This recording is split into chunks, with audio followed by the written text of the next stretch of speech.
Hello student, welcome to civil body channel. आज हम लोग स्टील बीम्स के कुछ इम्पोर्टेंट क्वेश्चंस देखने वाले हैं। टॉप टॉप 20 क्वेश्चंस हम देखेंगे।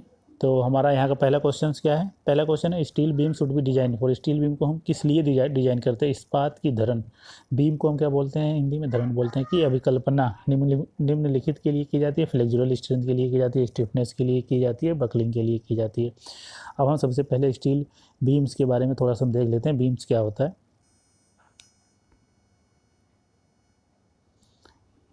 देखिए, पहले जब हम कोई किसी मेंबर में हम किसी मेंबर में मान लीजिए हमने क्या है, कॉम्प्रेसिव फोर्स लगा रहे हैं, ठीक है, उसके एक्सिस के थ्रू, तो उसको हम क्या बोल रहे हैं? कॉम्प्रेसिव फोर्स बोल रहे हैं। और अगर हम टेंसाइल फोर्स लगा रहे हैं मेंबर में, उसको हम क्या क्या बोलते हैं? टेंसाइल फोर्सेस बोलते हैं।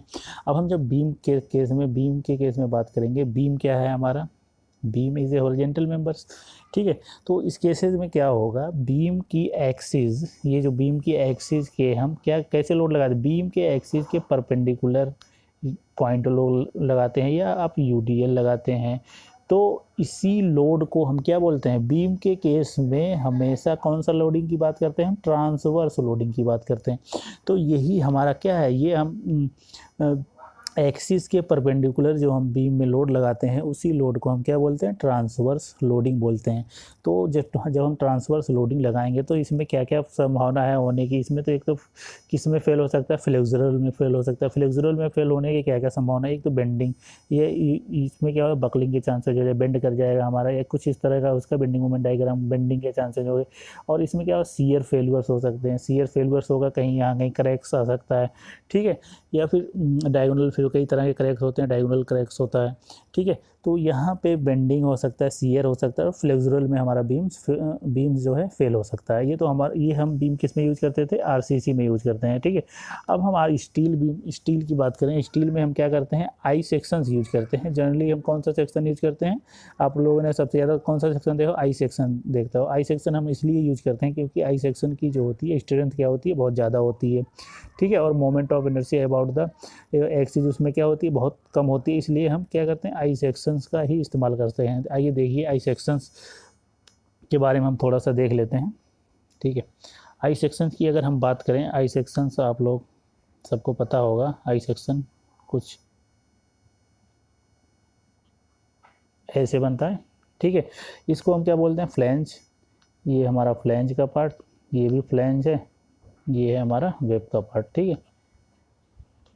अब हम इसको अगर हम देख रहे हैं वेब, जैसे हम इसमें लोडिंग, अब ये बीम का काम करें, इसमें अगर हम लोडिंग अप्लाई कर रहे हैं, इसमें लोडिंग दे रहे हैं, तो इसको हमें किससे बचाना होगा? एक तो ये हमारा जो वेब वाला पार्ट है, ये बेंड ना कर जाए, बेंडिंग ना हो इसमें, ठीक है, बकलिंग ना हो, या फिर इसमें सीयर ना हो, सीयर फेल्यूर ना हो। तो इस केस में हम क्या तीन चीज़ को देखते हैं? बेंडिंग ना हो, बकलिंग ना हो, और सीयर फेल्यूर ना हो। अगर इसमें कहीं सीयर फेल्यूर होता है तो वो कैसे दिखेगा? तो हमारा ये जो वेब वाला जो पोर्शन है, ये ऐसे कुछ ऐसे करके, ऐसे करके यहाँ से क्या क्या करेगा? टूट जाएगा या फिर बेंड हो जाएगा। यहाँ से सीयर फेल्यूर कुछ इस तरह से हो जाएगा, ठीक है। वहीं पे ये क्या करेगा? दब जाएगा। इसकी यहाँ पे क्या होगा? ये फट जाएगा, या इसको बोल सकते हैं दब जाएगा। अगर बकलिंग की बात करें, जब यहाँ पे बकलिंग फेल्यूर कैसे होगा देखते हैं। जब बकलिंग फेल्यूर होगा, कुछ ये मेंबर्स जो है कुछ ऐसे हो जाएगा, कुछ ये ऐसे करके इसके बकल कर जाएगा, ठीक है। इसकी एक्सिस पहले कहाँ? सी जी इसका यहाँ लाई कर, अब सी जी इसका कहाँ पे चेंज हो गया? सी जी इसका यहाँ पे आ जाएगा, ठीक है। तो यहाँ पे बकलिंग फेल्यूर हो जाएगा। और कौन सा? बेंडिंग फेल्यूर हो सकता है, ठीक है। अब इसको हम आई सेक्शन ही हम स्टील में क्यों क्यों यूज करते हैं? इसके पीछे का रीज़न है। इसके लिए आप लोगों को क्लास एक अलग से लेनी पड़ेगी, क्योंकि इसमें डेरिवेशन बहुत सारे आते हैं। तो बस आप लोग इतना समझिए कि स्टील का सेक्शन जो होता है, वो कौन सा सेक्शन यूज करते हैं? I section. बेस्ट सेक्शन कौन सा माना जाता है? आई सेक्शन माना जाता है। इसकी स्ट्रेंथ जो होती है सबसे हाई होती है, ठीक है। अब हम चलते हैं अपने क्वेश्चंस की तरफ, ठीक है। क्वेश्चंस हमारा क्या कह रहे हैं? Question, steel beam should be design for, किसके लिए? फ्लेक्सुरल स्ट्रेंथ के लिए, स्टिफनेस के लिए, दृढ़ता के लिए। बकलिंग ना हो उसमें, दृढ़ता मतलब स्टिफनेस बहुत मजबूत रहे, बकन सा मत, बेंडिंग स्ट्रेंथ भी क्या हो उसकी? बहुत ज़्यादा हो। तो हमारा यहाँ तीनों ऑप्शन ही सही होगा। D is the right answer होगा, ठीक है।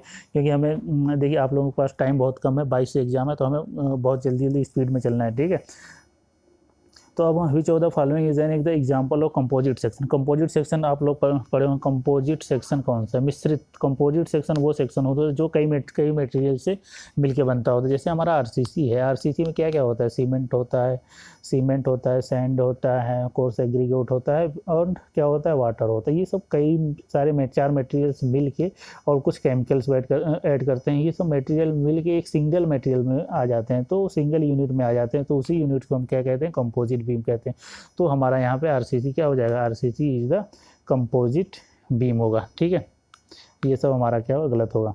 ये सब एक ही मटेरियल से बने होते हैं। ठीक है, तो हम चलते हैं नेक्स्ट क्वेश्चन की तरफ। हमारा आज ये क्वेश्चन है, what effective length of composite flange for unrestrained condition. Unrestrained condition का मतलब जो अपनी पोजीशंस पे ना रहे, और अनरेस्ट्रेंड का मतलब पोजीशंस क्या हो रही है उसकी, इंड कंडीशन उसका क्या हो जाए? चेंज भी हो सकता है। ठीक है, तो कितनी कंडीशंस बनती है? एक तो हमारा ये है फिक्स बीम का, हिंज बीम का, एक रोलर का होता है। ठीक है, इसमें कितने रिएक्शंस होते हैं? तीनों रिएक्शंस आते हैं। इसमें जो है हिंज के केस में 2 रिएक्शंस आते हैं, रोलर के केस में 1 रिएक्शंस आता है। तो ये रोलर वाला कंडीशन है। तो बोथ इंड अगर इसका रोलर सपोर्ट है तो यहाँ पे क्या होगा? इसकी जो इफेक्टिव लेंथ होगी तो पूरी की पूरी किसके बराबर हो जाएगी? लेंथ के बराबर हो जाएगी।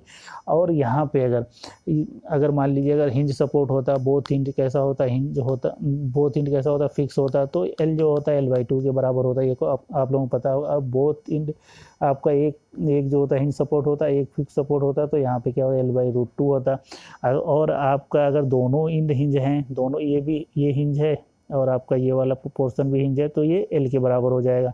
अगर आपका एक फिक्स है और एक फ्री है, तो वो कि उस केस में इफेक्टिव लेंथ कितना होता है? 2L के बराबर होता है। तो अब हम देखते हैं हमारे क्वेश्चन में क्या कह रहा है। अनरेस्ट्रेंड कंडीशन, इसका मतलब बोथ इंड कैसे? हिंज कंडीशन है।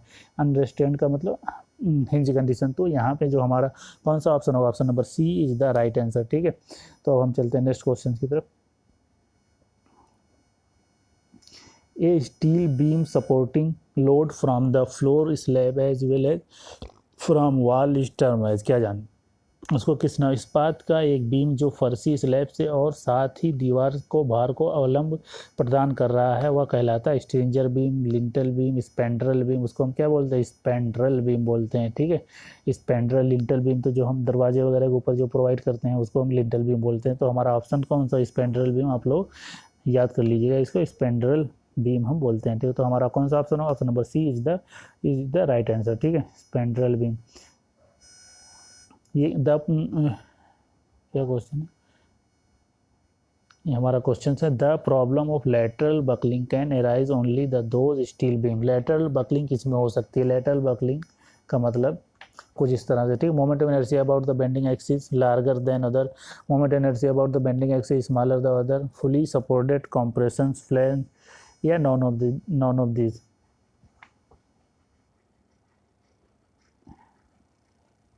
बेंडिंग अक्ष के लिए जड़त्वगत मोमेंट ऑफ इनर्शिया दूसरे से अधिक हो। तो इसमें हमारा कौन सा ऑप्शन? ऑप्शन नंबर ए क्या है?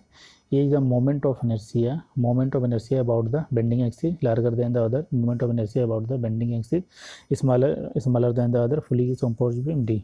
तो हमारा कौन सा ऑप्शन होगा? देखते हैं। जो हमारा ये आई सेक्शन है, कोई जो लेटरल बकलिंग हमेशा कहाँ पे होगी? जहाँ पर पॉइंट लोड सबसे ज़्यादा आ रहा है। अगर यहाँ पे लोड सबसे ज़्यादा आ रहा होगा तो यहाँ पे लेटरल बकलिंग होने का, ये मेंबर्स को बकल करने का चांसेस, बकल कौन करेगा? वेब करेगा। हमारा वेब में बकलिंग करने के चांसेस किस केस में ज़्यादा होंगे? कब होंगे? जब फॉर पॉइंट लोड, अगर पॉइंट लोड आ रहा है उसी केस में बकलिंग के चांसेस ज़्यादा होंगे। ठीक है, तो उसके कब होंगे? जब मोमेंट ऑफ इनर्शिया जो होगी, moment of inertia about the bending axis में सबसे कम होगी। बेंडिंग एक्सिस में मोमेंट ऑफ इनर्शिया जब सबसे कम होती है, इसीलिए वहाँ पे क्या होगा? बकल करने के चांसेस होते हैं। इसीलिए हम क्या, कोड ने हमारा क्या कहा? Slenderness ratio gamma equal to जो होता है L effective length upon R minimum radius of direction. ठीक है, तो आर मिनिमम जो होता है आई मिनिमम बाई ए होता है। तो जिस कंडीशन में क्या होगा? मोमेंट ऑफ इनर्शिया की वैल्यू कम होगी, उसी कंडीशन में वो क्या करेगा? वहीं उसी एक्सिस के अबाउट वो क्या करेगा? बकल करेगा। तो हमारा ऑप्शन कौन सा होगा? Option number B is the right answer होगा। ठीक है, नेक्स्ट क्वेश्चन की तरफ चलते हैं। The member which support covering material of steel roof truss. Steel roof truss में जो कवरिंग मटेरियल होता है उसको हम क्या बोलते हैं, पर्लिन। कवर जो कवर करता है, पर्लिन तो क्या सपोर्ट करता है, राफ्टर वगैरह को सपोर्ट करता है। स्टड जो होता है ये क्या है, कॉम्प्रेस करता है, ठीक है, कॉम्प्रेशन लोड झेलता है। बैटन्स हम किस में यूज करते हैं, उसको दो कॉलम्स को बकल से बचाने के लिए हम इसमें हॉरिजेंटल्स बार्स यूज करते हैं या स्टील्स के मेंबर्स यूज करते हैं जो हॉरिजेंटल, ठीक है। तो हमारा कौन सा option, option number A is the right answer, rafter is the right answer. Next question की तरफ चलते हैं। Safe factor for circular sections के लिए, अब देखो कोड ने हमारा कुछ सर्कुलर सेक्शंस के लिए सेफ फैक्टर है, कांस्टेंट है, ये सेफ फैक्टर बता दिया है कि कौन से सर्कुलर के लिए कितना होगा, रेक्टेंगुलर के लिए कितना होगा, डायमंड के लिए कितना होगा, ये सब बता दिया है। तो हमारा इसका जो आंसर होगा, आइए देख लेते हैं सेफ फैक्टर किस किस के लिए वैल्यू कितनी होती है, ठीक है। देखिए अगर हमारा त्रिभुजाकार है तो ये जो है ना वैल्यू आप लोगों को क्या करना, याद करना है, ठीक है। सबसे ज़्यादा जो होती है त्रिभुजाकार की होती है, त्रिभुजाकार रेक्टेंगल के केस में कितना होता है 2 पॉइंट, तो हमारा ये क्या है, ट्राइंगल के केस में कितना होता है 2.34, ठीक है। और हमारा डायमंड के केस में केस में कैसा है 2.0 होता है।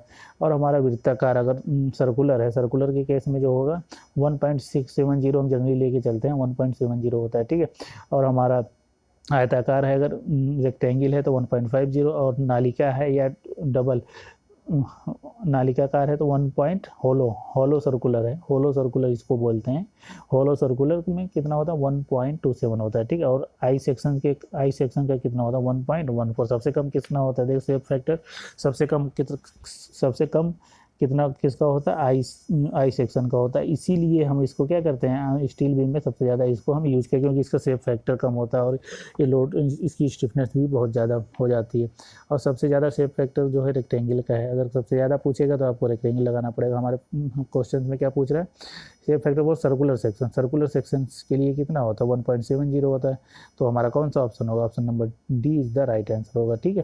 तो ये आप लोग ये बहुत ही इंपॉर्टेंट है, ये आप लोग याद कर लेना, एक इसमें से आने की संभावना रहती है एग्जाम वगैरह में, ठीक है। The distance between the CG of compression flange and the CG of tension flange of the plate girder is का cross depth, net depth, effective depth. CG से लेके क्या बोलते हैं उसको, हम बोलते हैं इफेक्टिव डेप्थ बोलते हैं, ठीक है, इफेक्टिव डेप्थ। तो यहाँ पे जो हमारा ऑप्शन होगा तो क्या कहलाता है, हमारा इफेक्टिव डेप्थ कहलाता है, ठीक है, इफेक्टिव डेप्थ कहलाता है। D C is the right answer, ठीक है। कॉम्प्रेशन फ्लैंज से लेके टेंशन जोन तो यही होगा, ऊपर से लोड आ रहा है तो ये कॉम्प्रेशन, ये क्या करेगा, कॉम्प्रेस होगा। और यहाँ पे क्या होगा, टेंशन डेवलप होगा। तो यहाँ इसकी CG से लेके इसकी CG के बीच की जो डिस्टेंस होती है उसको इफेक्टिव डेप्थ हम बोलते हैं। तो हमारा C is the right answer होगा, ठीक है। अब हम चलते हैं नेक्स्ट क्वेश्चन की तरफ। नेक्स्ट क्वेश्चन हमारा है for simply supported beams the maximum permitted deflection. Simply supported beam के लिए डिफ्लेक्शन को हम कितना परमिटेड करते हैं, ठीक है। सिंपली सपोर्टेड बीम के लिए जो हमारा डिफ्लेक्शन होता है 1/325 ऑफ द स्पैन्स, ठीक है। स्पैन्स का 1/3325 इंटू स्पैन की जो लेंथ होगी उससे हम क्या करेंगे, मल्टीप्लाई कर देंगे, ठीक है। तो हमारा जो यहाँ इसका आंसर होगा, answer number A is the right answer होगा, ठीक है। तो हमारा ऑप्शन नंबर ए होगा। और एक चीज़ आप लोगों को और यहाँ पे क्या याद रखना है, दूसरा मैक्सिमम डिफ्लेक्शंस जो होता है कैंटिलीवर बीम के लिए लाइव लोड के कंडीशंस में कितना होता है, L/1/150 ठीक है। इफेक्टिव लेंथ जो भी मेंबर का होगा 1/150 L। ये दो चीज़ें आपको एक तो याद रखना है और एक ये 1/150 वाला आप लोगों को क्या करना है, कितना कैंटिलीवर के केस में कितना होता है, कैंटिलीवर के केस में जो होता है 1/150 इंटू L इफेक्टिव लेंथ, ठीक है। अब हम चलते हैं नेक्स्ट क्वेश्चन की तरफ।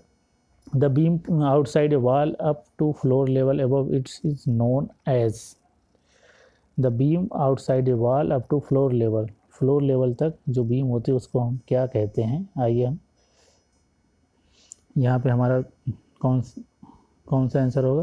पहला ऑप्शन है राफ्टर, लिंटल और सी। राफ्टर हम कहाँ पे यूज करते हैं, ये हम ट्रस वगैरह में यूज करते हैं, ट्रस वगैरह में यूज करते हैं। ये जो पर्लिन के ऊपर जो हम मुख्य राफ्टर जो प्रोवाइड करते हैं, पर्लिन क्या करता है, इसको सपोर्ट करता है, इसी को हम क्या बोलते हैं, राफ्टर बोलते हैं, ठीक है।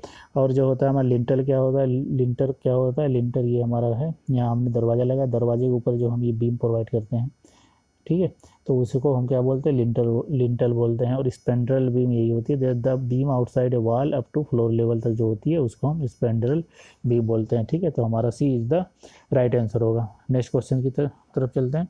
इन rolled steel beam shear force is mostly resisted by. Rolled steel beams की बात कर रहा है यहाँ पे। शियर फोर्स सबसे ज़्यादा क्या रजिस्ट करता है, web only, flange only, web and flange together, या नॉन ऑफ।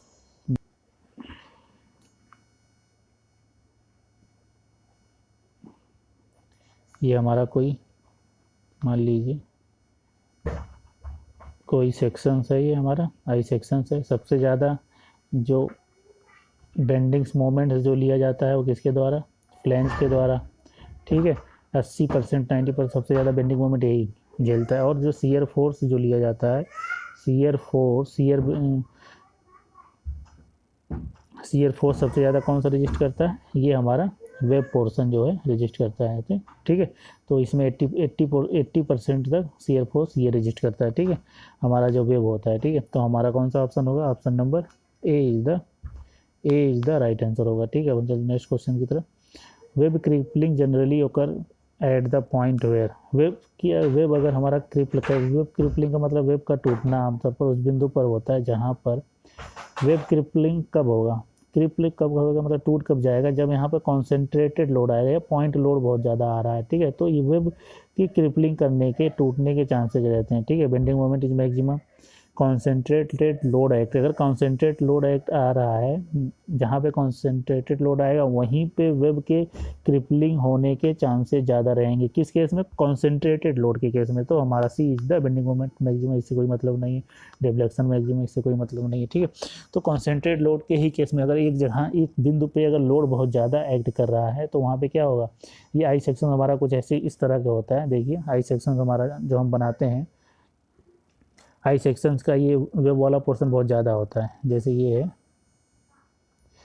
ये आपका आई सेक्शंस है, ठीक है। ये ऐसे करके बाहर की तरफ निकला रहता है, ठीक है। ये इतना होता है, ऐसे होता है फिर,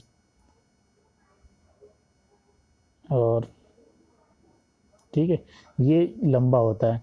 अगर इसके फेलुअर होने के चांसेस कब, अगर एक जहाँ मान लीजिए कॉन्सेंट्रेटेड लोड बहुत ज़्यादा एक्ट कर रहा है तो ये क्या करेगा, ये हमारा इसको ये क्या कर जाएगा, क्रिपलिंग कर जाएगा, क्यों टूट जाएगा, ये यहाँ से बैठ जाएगा, ये दब जाएगा, क्रिपलिंग कर जाएगा वहाँ पे, ठीक है। तो यही क्वेश्चन में पूछ रहा है। तो हमारा क्या आंसर होगा, concentrated load, C is the right answer होगा, ठीक है। और हम चलते हैं नेक्स्ट क्वेश्चन की तरफ। The Indian standard code which deals with the steel structure. Steel structure के लिए कौन सा कोड डील करता है, IS 800 डील करता है, ठीक है। IS 800 डील करता है। IS 875 जो है ये विंड लोड के लिए होता है।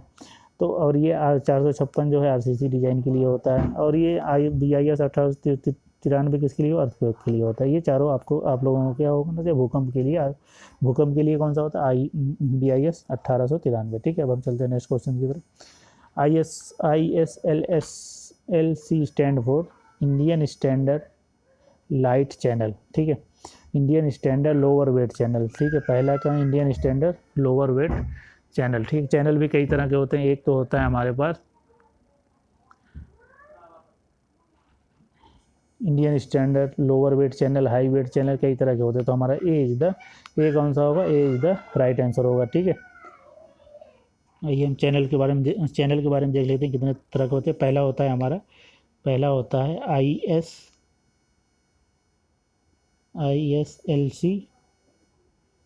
ISLC, और दूसरा होता है ISJC, और तीसरा होता है ISMC, और चौथा होता है ISSC, इंडियन स्टैंडर्ड, इसको स्पेशल चैनल बोलते हैं, Indian standard medium channel, Indian standard junior channel, Indian standard light weight channel. ठीक है, तो ये हमारा 4 तरह होते हैं, 1 2 3 4, ये सब चारों के नाम आप लोगों को क्या होना चाहिए, याद होने चाहिए, वो भी एग्जाम में पूछ सकता है। ठीक है, अब हम चलते हैं नेक्स्ट क्वेश्चन की तरफ।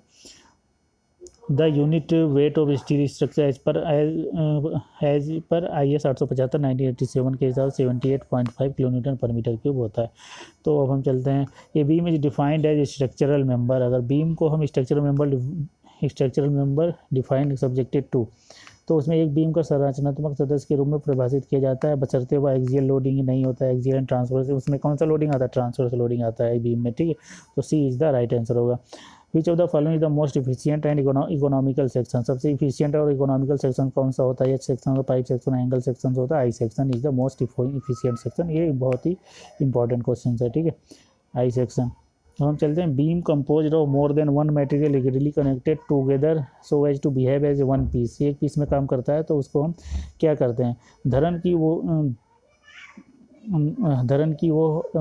जो कि एक से अधिक सामग्री से बनी होती है, कठोरता के साथ जुड़ी होती है ताकि वो टुकड़े की तरह व्यवहार कर सके, कहलाती है। तो compound beam, intermediate beam, determinate beam, composite beam, उसको हम क्या बोलते हैं, कंपोजिट बीम बोलते हैं। तो नेक्स्ट क्वेश्चन की तरफ, लोड फैक्टर जो होता है कि लोड फैक्टर जो होता है सेफ फैक्टर और फैक्टर ऑफ सेफ्टी का मल्टीप्लाई होता है। Load factor equal to load safe factor into factor of safety का मल्टीप्लाई होता है। ये आप फार्मूला याद कर लीजिए। अगर लोड फैक्टर दिया हुआ है और फैक्टर ऑफ सेफ्टी दिया हुआ है, तो सेफ फैक्टर पूछेगा तो वहाँ से क्या होगा, निकल जाएगा। तो ये फार्मूला आप लोगों को याद होना चाहिए, load factor equal to safe factor into factor of safety. अब हम नेक्स्ट क्वेश्चन की चलते हैं। The gross sections of the web of a beam is defined as depth of the beam multiplied by its web thickness. ठीक है, width of the beam flange, ये गलत, ये सब गलत होगा। तो हमारा इसकी ग्रॉस सेक्शन की बात कर रहे हैं हम, बीम का एक सेक्शन आई सेक्शन बनाते हैं। आई सेक्शन हमारे पास है, तो यहाँ से जो यहाँ तक की जो इसकी डेप्थ होती है, डेप्थ इंटू थिकनेस, ये वाली जो थिकनेस होती है उसको अगर हम मल्टीप्लाई करें डी इंटू टी, ठीक है, depth of the beam multiplied by the web thickness, web की थिकनेस से मल्टीप्लाई कर देंगे तो हमें gross sections of the web मिल जाएगा। ठीक है, तो हमारा ये कौन सा ऑप्शन होगा, option number A is the right answer होगा। ठीक है, नेक्स्ट क्वेश्चन की तरफ हैं। तो हमारे ये 20 क्वेश्चन कितने हुए, top 20 question, top 20 very important question है। आप सभी लोगों कृपया वीडियो को लास्ट तक देखने के लिए आप सभी लोगों का धन्यवाद। कृपया आप लोग सभी लोग चैनल पे बने रहें। ठीक है, और चैनल को सब्सक्राइब एंड शेयर जरूर करें। Okay, thanks.